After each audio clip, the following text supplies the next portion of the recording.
හර්ෂිකනවල YouTube channel එකට ගොඩක් ආදරෙන් ඔයාලා හැමෝම පිළිගන්නවා. ඉතින් වෙනද වගේම අදත් ඔයාලට කියවන්න මම ආදරණීය කොටසක් අරගෙනයි ආවේ. කතාව ආසාවෙන් කියවගෙන යන ගමන් අමතක නොකර like කරන්න, comment එකක් ලියන්න, ඒ වගේම ඔයාගේ යාළුවන්ටත් මේ කතාව share කරන්න. තවත් කොටස් කිහිපයක්වත් නැතුව මේ කතාව අනිවාර්යයෙන්ම අවසන් වෙනවා. ඉතින් බොහෝ විට හෙට හෝ අනිද්දා දවස් දෙක ඇතුළත මේ කතාව අවසන් වෙන්නට නියමිතයි. ඉතින් අනිවාර්යයෙන්ම කතාව ඊළඟට මොකද වෙන්නේ කියලා comment එකක් ලියන්න. ආදිත්‍යගේ අභිමන්‍යගේ විවාහය සිද්ධ වෙලා දැන් මාස 5කුත් ගෙවිලා ගිහින් ඉවරයි.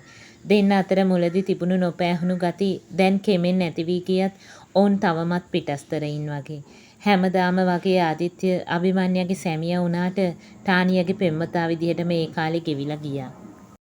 වැඩිහිටියන්ගේ අතපෙවීමක් නොතිබුණත් ආදිත්‍ය ටානියගේ දැඩි ඇවිටිලි කිරීම හින්දම අභිමන්‍යත් එක්ක තියෙන නීතිමය බැඳීම ඉවර කරන්න ලියකියවිලි හැදුවා.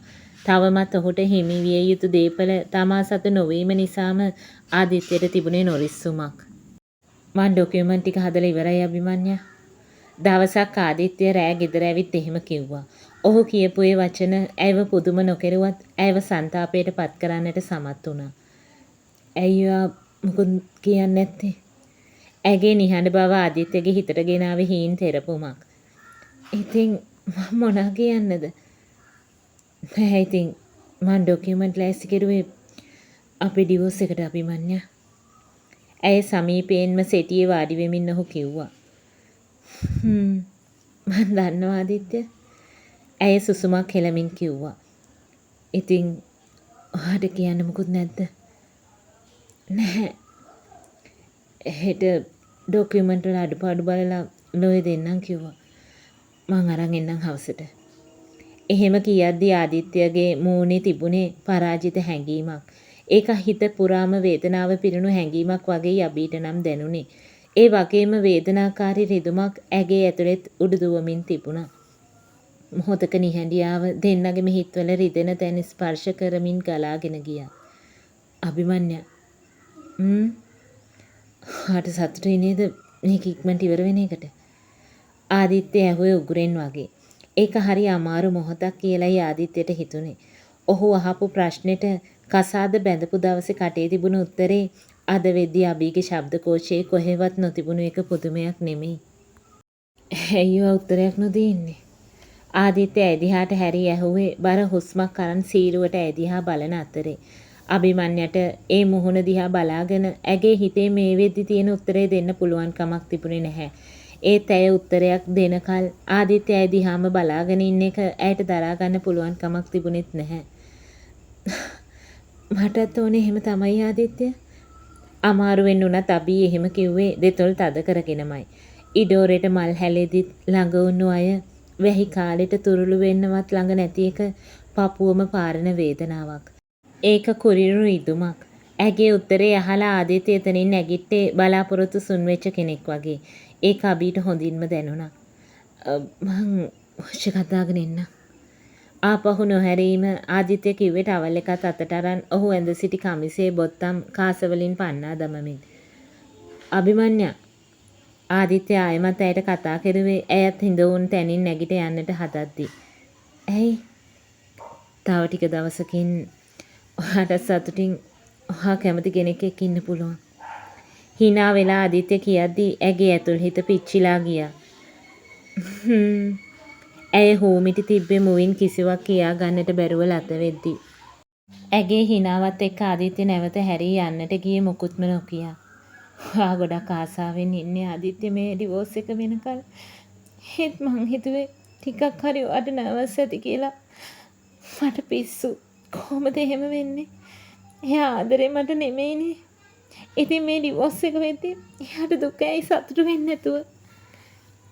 ඇගේ හිත පුරාම එහෙම සිතුවිලි සමුදායක් දෝලණය වන්නට වුණා. ඒ සිතුවිලිත් එක්කම අභිමන්‍යගේ ඇස් දෙකෙන් මදටි ඇටයක් තරමේ කඳුලක් ගිලිහුනේ. ඇය ඒ ඉකිබිඳුමත් ආයාසයෙන් නවතා ගන්නට වෙහෙසෙද්දී. මම මොකටද දන්නන්නේ? මමත් ඇත්තටම හිතන් හිටියේ එයාගෙන් ඩිවෝස් වෙන්නනේ. ඇය හිත ඇතුලේ තියෙන කැමැත්තට විරුද්ධව හිතට අලුතෙන් හේතු ගන්නන්නට හැදුවා. අපායක් වගේ හැඩි වෙලා අපිලිවෙලකට තිබුණු මේගේ අද ඇය නිසා පිළිවෙල වී තියේ. ඇගේ අතින් හැඩ වී තියේ. යක්ෂ භවනක් වගේ තිබුණු ඔහුගේ නිදන කාමරය දිව්‍ය වෙමනක් වගේ ලස්සන කළේ ඇගේ දෑතින්. මේ මාස කීපයට ඇය ඇගේසේ හිතා සියල්ල පිළිවෙල කරන්නට වෙහෙසුණා. ඔහුත් දැන් ඇය නිසාම හැමදේම එක තැනක පිළිවෙලට තියන්නට හුරු වෙමින් හිටියා. ඒත් හෙට දවසේ ඇය ගිය විට ආයෙම ඒවා යථා තත්ත්වයට පත් නොවේ යයි කියන්නට ඇයට බැහැ. ඔහු එහෙම නොකරාවියයි හිතන්නටත් බැහැ. ආදිත්‍ය බාත්රූම් එකෙන් පිටතට එද්දී ඇය හිටියේ කුස්සියේ. ඔහු සරමත් ඇඳගෙන ටවල් එක උරහිස දෙපැත්තෙන් අත්දිගේ පහළට වැටෙනසේ දාගෙන ඇය දිහාට ආවේ වෙනදාසේ ඔහුටත් දැන් තනියම කාමරයට වී හිඳින්නට පුරුදු නැති හින්දා. ඔයාට තේ එකක් හදන්නද? ඔහුව දුටුවනම අබී ඇහුවා. හූමිටි තැබුවා මිස ඔහු කිසිත් නොකියා ඉන්න එකත් කෙල්ලට පීඩාවක්.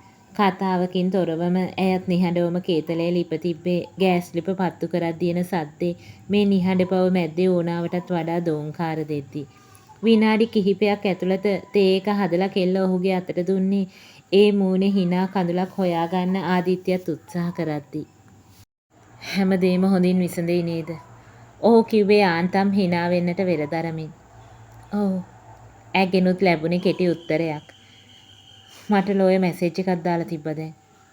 ඇයි මොකද්ද? හෙට උදේට ඔයාවත් එක්කගෙනම ආවනම් එහෙම මස්සම් කරලා යන්න පුළුවන් කියලා.